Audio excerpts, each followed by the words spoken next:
Quand j'avais 10 ans, ma famille s'est réfugiée à l'étranger. J'avais toujours été un bon élève, c'est-à-dire jusqu'à ce que nous arrivions en Allemagne de l'Ouest. Là, mon expérience éducative a été nettement différente. La géographie qu'on nous enseignait dans mon école était nouvelle pour moi. L'histoire aussi était très différente. Avant, j'apprenais le russe comme deuxième langue. À présent, c'était l'anglais. C'était difficile pour moi. Il y avait des moments où je croyais vraiment que ma langue n'était tout simplement pas faite pour parler l'anglais. Parce qu'il y avait tant de choses dans le programme qui étaient nouvelles et étranges pour moi, je suis resté à la traîne.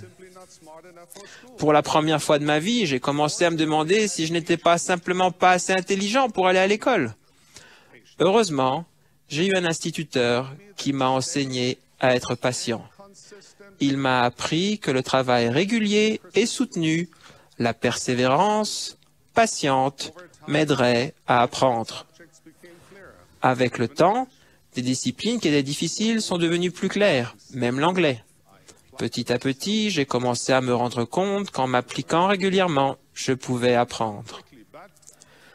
Cela ne s'est pas produit tout de suite, mais avec de la patience, c'est arrivé. Cette expérience m'a appris que la patience était bien plus que simplement attendre que quelque chose arrive.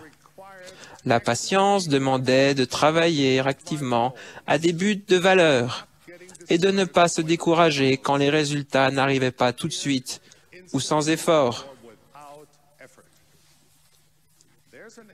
Voici un concept important.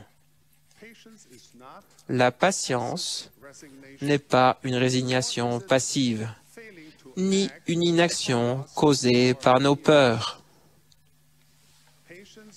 Être patient, c'est attendre et persévérer de manière active.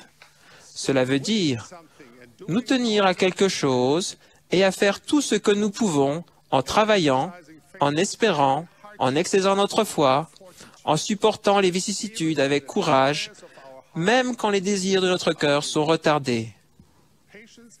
La patience, ce n'est pas simplement persévérer,